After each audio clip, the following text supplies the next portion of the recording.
Welcome to MacArthur Park. Welcome to Council District 1. My comments might be a little bit longer, but there's a lot to share around the budget.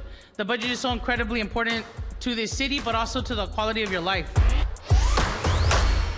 For next year, we are looking at a $91 million gap. That is in our outlook based on continuing levels of service. The budget process is extremely important because it reflects how the city prioritizes the money that comes from us as taxpayers and residents.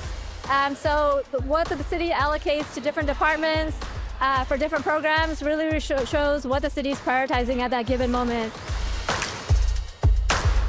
I believe that the city needs to invest more in our crumbling infrastructure, in mobility, in transportation. We need to invest more in alternatives to just police. Well, for decades, we've wanted unarmed alternatives to armed policing. We know that people are having mental health crises, and we don't need armed police officers going through those doors. We need actual clinicians. And so we know that about $45 million is just a really tiny part of that entire $13 billion can actually make that happen citywide. My hope that when the new budget is signed in June, that we have an expansion in unarmed crisis response teams, that we have the investments to fix our sidewalks and create more curb ramps, and that we beef up departments such as our Rec and Parks Department, our LA Animal Services Department, our Bureau of Street Services and Sanitation that have been cut the last several years.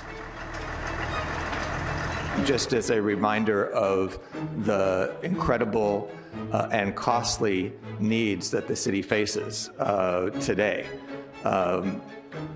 At least $1 billion in backlog requests. This is just backlog for sidewalk repair.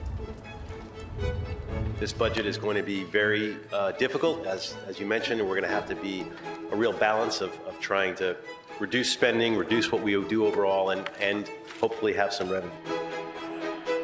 If we don't get involved in the budget process now, then we will never know where those tax dollars are going or have it go to the places that we desperately need for the people of Los Angeles. So that's why it's important that people pay attention right now before the budget gets dropped in April. Oftentimes, people tell me, yes, my tax dollars pay for the government. But most times, people don't know where their taxes are going to. And so if they want to learn more, they can go onto my website. You have a choice. Do you want to just be upset about your street lights not getting fixed? Or do you want to engage and get activated and tell the city, I want you to invest my tax dollars in fixing my street lights? Join an organization. This is where the action is happening, and you are more powerful than you think.